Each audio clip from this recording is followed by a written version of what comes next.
Hello, my name is Kenny Jayadi, Director of Kopikalyan, Japan.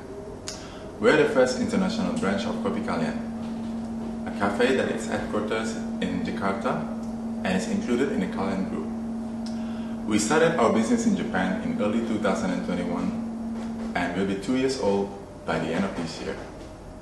Our main goal in starting Kopikalyan, Japan is to introduce superior Indonesian coffee beans that has not yet arrived in Japan, and also to educate coffee lovers in Japan about the diversity of Indonesian coffee beans.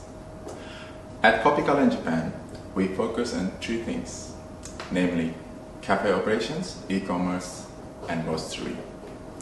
At first, we focus on cafe operations because at the beginning of the pandemic, we were not able to realize the export and import of coffee beans and roastery works. However, after 1 year and the pandemic subsided, we started to export coffee beans for roasting and selling offline and online. We see the coffee market share in Japan is very good. There is an increase in consumption of specialty beans every year. And coffee lovers in Japan are coffee drinkers who are quite expert because in this country, access to the various types of coffee from around the world is quite easy and can be found in cafes and roasteries all over Japan. Through the 2021 SCAJ conference event, we together with Indonesian Embassy in Tokyo and Bank Indonesia Tokyo branch office started an Indonesian coffee booth.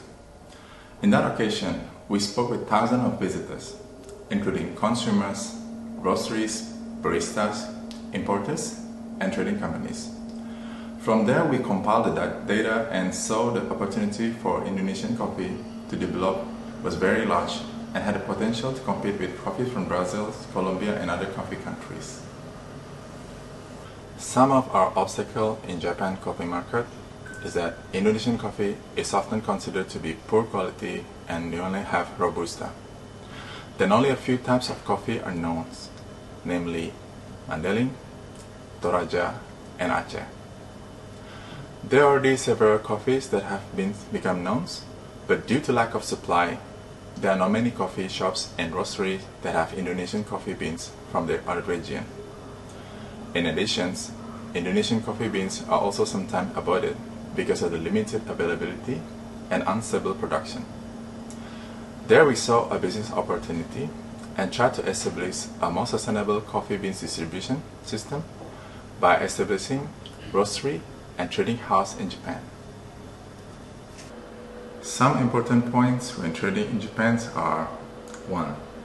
Trust is everything. We need to build trust both among importers, trading companies, and also with all aspects of the supply chains. By forming trust, we can also connect with other vendors and can be more confident in introducing our brand. In Japan, trust is the most important aspect of doing business and is a culture in itself in this country. 2.